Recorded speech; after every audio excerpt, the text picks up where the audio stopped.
ये कहानी हाजी अकरम की है। एक बुजुर्ग बाप जिसने अपनी सारी जवानी अपने बच्चों की परवरिश, तालीम और बेहतर मुस्तकबिल के लिए कुर्बान कर दी। लेकिन वक्त के साथ जब वो खुद कमजोर हो गया तो वही बच्चे जिन्हें इसने हर कदम पर संभाला था, आज उसका सहारा बनने से कतराते हैं। लेकिन आखिर में एक लम्हा ऐसा आता है जो सब कुछ बदल देता है। गांव के किनारे पर एक पुराना सा मकान था।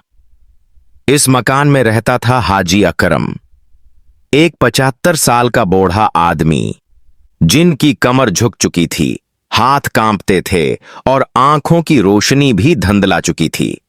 लेकिन दिल में एक ही दुआ हर वक्त रहती, या अल्लाह मेरे बच्चे सलामत रहें, खुश रहें। हाजी अकरम की बीवी कई साल पहले वफात पा चुकी थी। उसके 3 बेटे थे, आसफ, नईम और वसीम। तीनों शहर में बड़े बड़े अहदों पर फाइज थे। घर, गाड़ी, दौलत सब कुछ था। लेकिन हाजी अकरम का फोन कई कई दिन खामोश रहता। एक दिन गांव में बारिश हुई, मकान की छत टपकने लगी। हाजी अकरम ने आसफ को फोन किया, जरा छत देख लो, पानी टपक रहा है। आसफ, अबू आप गांव क्यों रहते हैं? शहर आ जाएं, हमें भी काम होते हैं, हर वक्त कहां आ सकते हैं। फिर नईम को फोन किया। हाजी अकरम रोज आंगन में चारपाई पर बैठकर दूर सड़क की तरफ देखते, शायद कोई बेटा आ रहा हो। गांव के एक गरीब लड़के हमाद को अक्सर हाजी साहब के घर से कराहने की आवाज आती। एक दिन वो हचकचाते हुए अंदर आया। दादाजी, आप ठीक हैं? दवा ले आया हूं बाजार से, और हां, छत भी ठीक कर दी। हाजी साहब की आंखों में आंसू आ गए। तू मेरा अपना तो नहीं, लेकिन मेरे अपनों से ज्यादा अपना बन गया है। दिन गुजरते गए।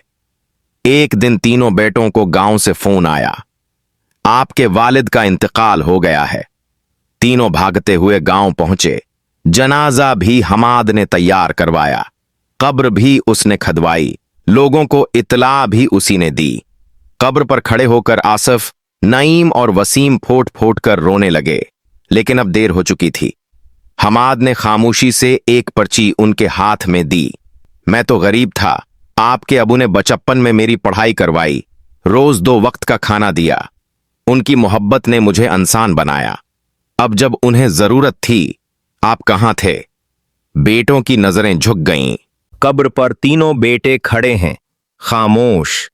पीछे सूरज गुरूब हो रहा है। हमाद एक तरफ खड़ा है, खामोश आंखों से सब कुछ देख रहा है। प्यारे दोस्तों, माँ बाप हमें जन्म देते हैं, पालने में नींद कुर्बान करते हैं, खुद भूखे रहते हैं, और जब वो कमजोर हो जाएं तो हम उनसे मुंह मोड़ लेते हैं। वक्त से पहले कुछ नहीं समझ आता, लेकिन अक्सर वक्त तब समझ आता है जब वो चले जाते हैं।